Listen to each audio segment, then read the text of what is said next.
Hello, how are you all doing today? நீங்கள் எல்லாரும் எப்படி இருக்கிறீங்க? என் பேர் ஜலால். இப்போ ஒரு 50 ஷார்ட் அண்ட் ஸ்மார்ட் சென்டென்சஸை பார்ப்போம். இது எல்லாருமே பிகினர்ஸு மற்ற எல்லாருமே இதை பழகிக்கிட்டிங்கன்னா உங்கள் கான்வர்சேஷன் ஸ்மார்ட்டாகவும் அழகாகவும் ஸ்டைலிஷாகவும் இருக்கும். அதனால் இந்த லெசனை பாருங்கள், பழகுங்க அப்படின்னு சொல்லிக்கிறேன்.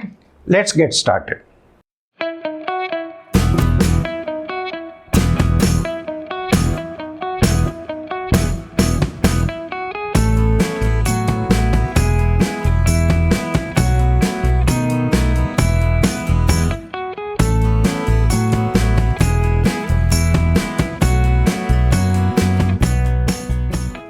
இப்போ ஸ்மார்ட் சென்டென்சஸ்ஸு பார்க்கலாம். First sentences see you later, see you soon. அதாவது விடைபெற்று போகும்போது ஒருத்தர் இன்னொருத்தர் சொல்கிறார் see you later, see you soon அப்படின்ட்டு. பிறகு பார்க்கலாம், விரைவில் சந்திப்போம் அப்படின்ட்டு அர்த்தம்.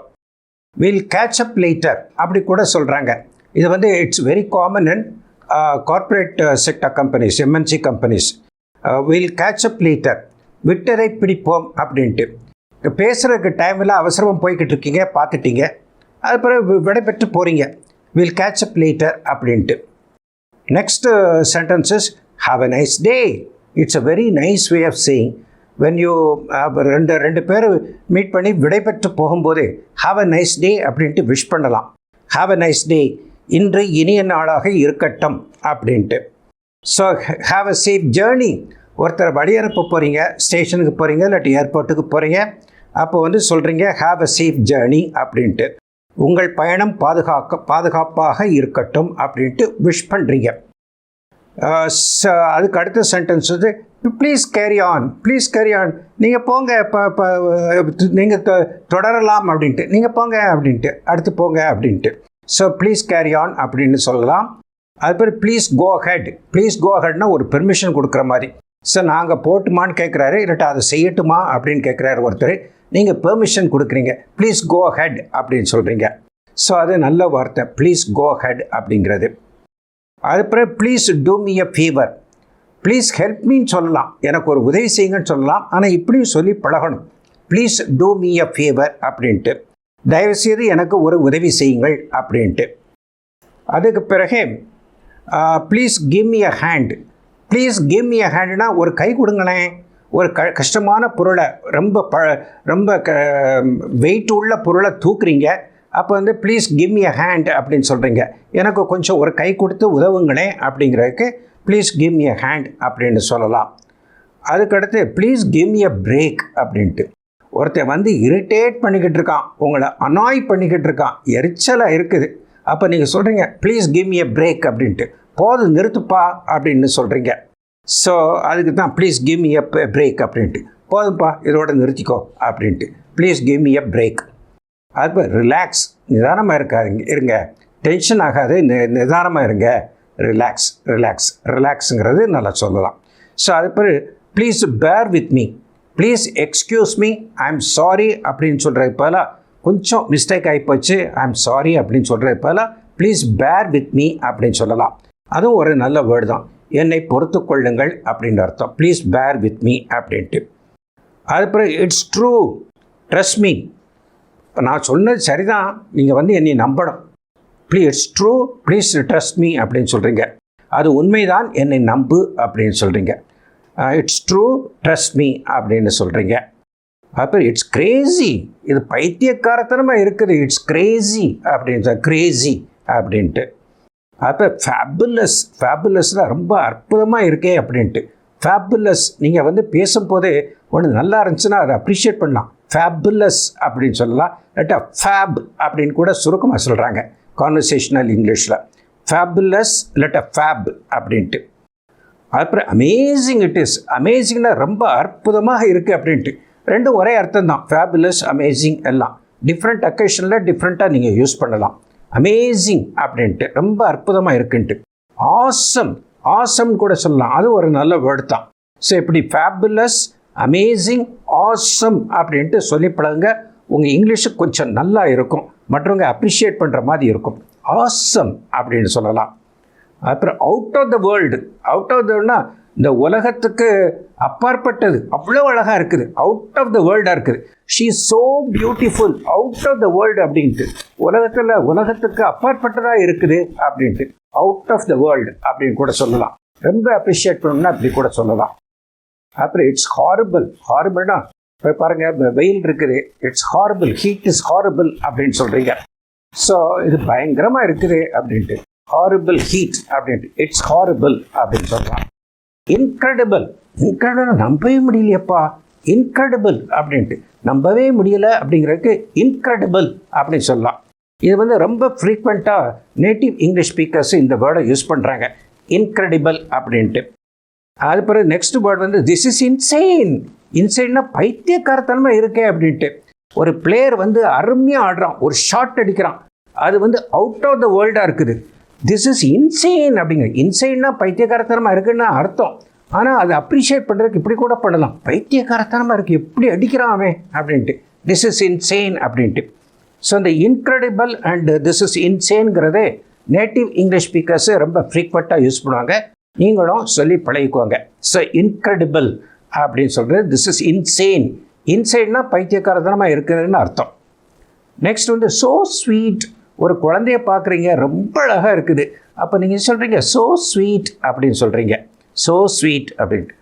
அதுக்கு பிறகு ஐ am stuck in the traffic, நான் டிராஃபிக்கில் மாட்டிக்கிட்டேன் அப்படின்ட்டு. ஸ்டிக்குன்னா ஒட்டுறது, ஸ்டக்குன்னா ஒட்டுறது, ஸ்டிக்கினுடைய ஆப்போசிட்டு இந்த tense, past tense. So I am stuck, past participle tense. I am stuck in the traffic அப்படின்னா நான் டிராஃபிக்கில் மாட்டிக்கிட்டேன் அப்படின்னு அர்த்தம். ஐ am stuck in the traffic அப்படின்னு சொல்லலாம். அன்ரூலி டிராஃபிக்கு ஒரு ரூல்ஸ் படி எவனும் போக மாட்டேங்க, கண்ட மாதிரிக்கு ஓட்டுறாங்க பைக்கு இதெல்லாம். ஸோ அன்ரூலி டிராஃபிக் அப்படின்னு சொல்கிறீங்க. You must stick to the rules, ஸ்டிக்னா அதுவும் ஒட்டுறதான். You must stick to the rules படி நீ இருக்கணும் அப்படின்ட்டு. இப்போ ஐ ஆம் ஸ்டக் இன் த டிராஃபிக்னு சொல்லலாம், you must stick to the rules அப்படின்னு சொல்லலாம். ஸ்டிக் டுனா அதோட ரூல்ஸை ஃபாலோ பண்ணுன்னு தான் அர்த்தம், அதாவது அதை கடைப்பிடி அப்படின்னு அர்த்தம். So you must stick to the rules அப்படின்னு சொல்லலாம். ஸோ அதுக்கு பிறகு இப்போ பிளான் பண்ணுறது கூட கார்ப்பரேட் செக்டாரில் சொல்லுவாங்க, you stick to the plans அப்படின்னு. ஏற்கனவே பிளான் பண்ணி இருக்கிற மாதிரி நீ செய்யி அப்படின்ட்டு. டோன்ட் டீவியேட் ஃப்ரம் த பிளான்லேருந்து மாறுபட்டு போகாத, you stick to the plans அப்படின்னு கூட சொல்லுவாங்க. அதுக்கப்புறம் ஹெக்டிக் ஒர்க் அப்படின்னு சொல்கிறீங்க, ரொம்ப கடுமையான வேலை அப்படின்ட்டு. ஸோ பரபரப்பான வேலை அப்படிங்கிறதுக்கு ஹெக்டிக் ஒர்க் அப்படின்னு சொல்லலாம். So I was busy hectic work அப்படின்னு சொல்லலாம். அதுக்கு பிறகு ஹீஸ் ஸ்டிங்கிங் ரிச், இதை சும்மா தெரியணுங்கிறக்காண்டி சொல்கிறேன். ஸ்டிங்கிங்னா வீச்சம் எடுக்கிறது அப்படின்னு அர்த்தம். அப்படி நம்ம இந்த இடத்துல பொருள் கொள்ளக்கூடாது. ரொம்ப ரிச்சாக இருக்கா, ரொம்ப பணக்காரனாக இருக்கானா, அவன்கிட்ட கொள்ள பணம் இருக்குப்பா அப்படின்னு சொல்கிறோம்ல, அதுதான் ஹீ ஸ்டிங்கிங் ரிச் அப்படின்னு சொல்லலாம். ஹீஸ் ஃபில்த்தி ரிச் அப்படின்னு கூட சொல்லலாம். ரெண்டுமே ஒரு கெட்ட அர்த்தம் இருக்குது. இருந்தாலும் இந்த இடத்துல எப்படி பொருள் கொள்ளணும்னா, ரொம்ப கொள்ள பணம் இருக்குது அவனுக்கு அப்படின்னு சொல்கிறோம்ல, அதுதான் he stinking rich, he's ஃபில்த்தி rich அப்படின்னு சொல்கிறீங்க, ஒரு நெகட்டிவாக சொல்கிறீங்க.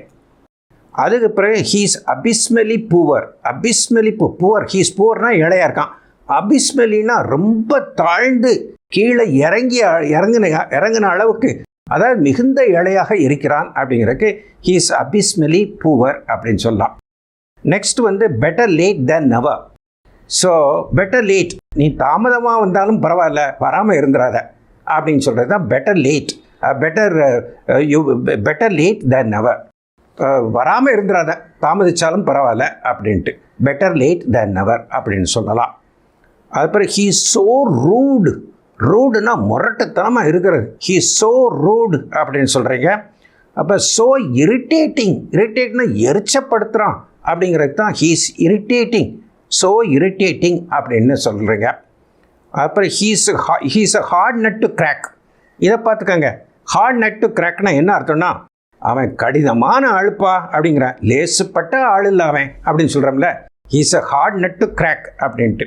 அவன்கிட்ட ஒன்றும் ஏமாத்திர முடியாது, நம்ம ஜாலம்லாம் அவன்கிட்ட பலிக்காது.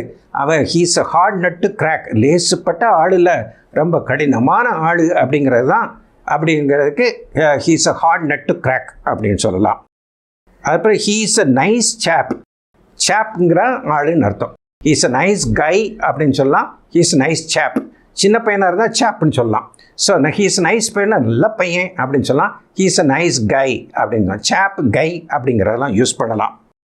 அப்போ ஹீஸ் நட், ஹீஸ் நட்டுனா நட்டு கலந்து போயிருக்கான், முட்டாத்தனமாக இருக்கான் அப்படிங்கிறது ஹீஸ் நட் அப்படின்னு சொல்கிறீங்க.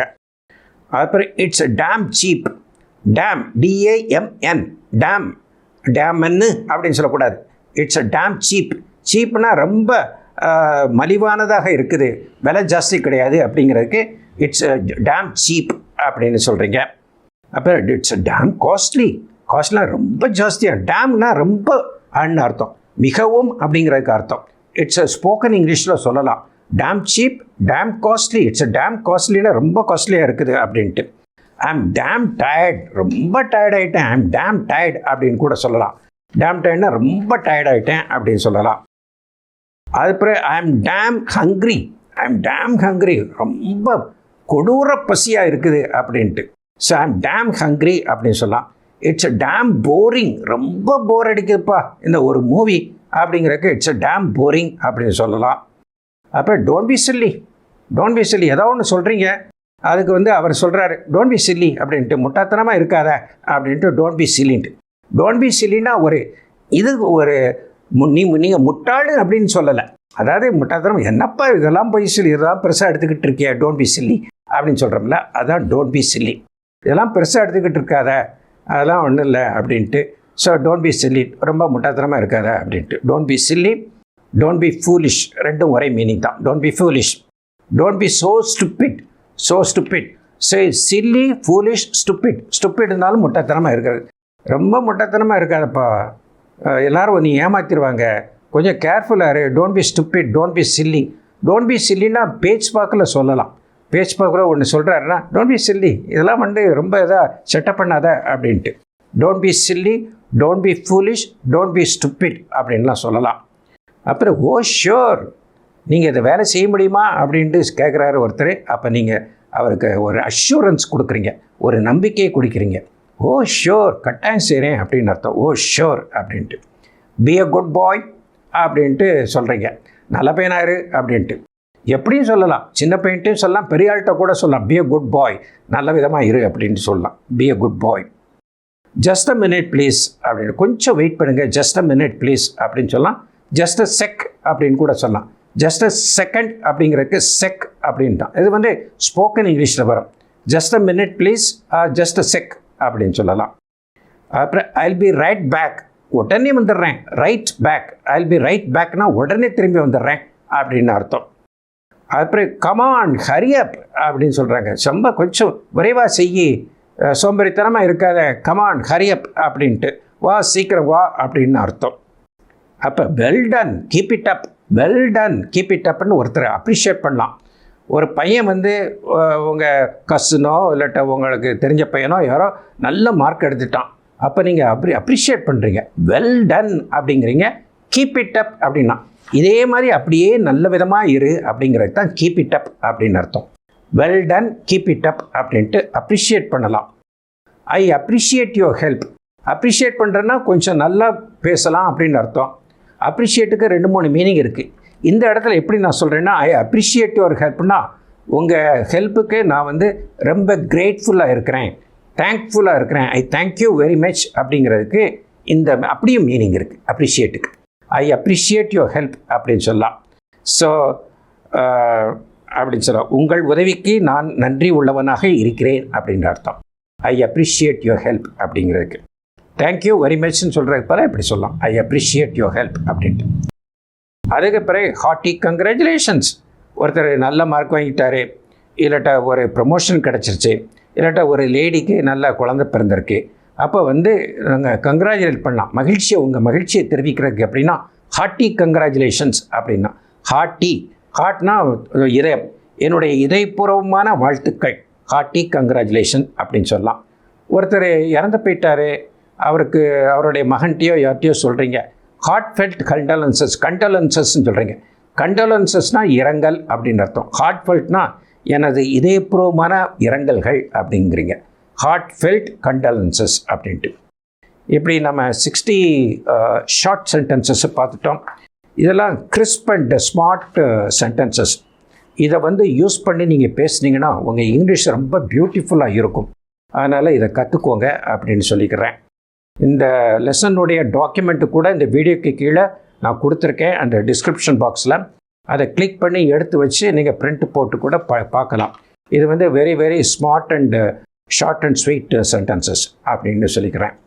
I hope you like this lesson, and if you like it, if you like the way I teach you, please click the like button and share this video among your friends.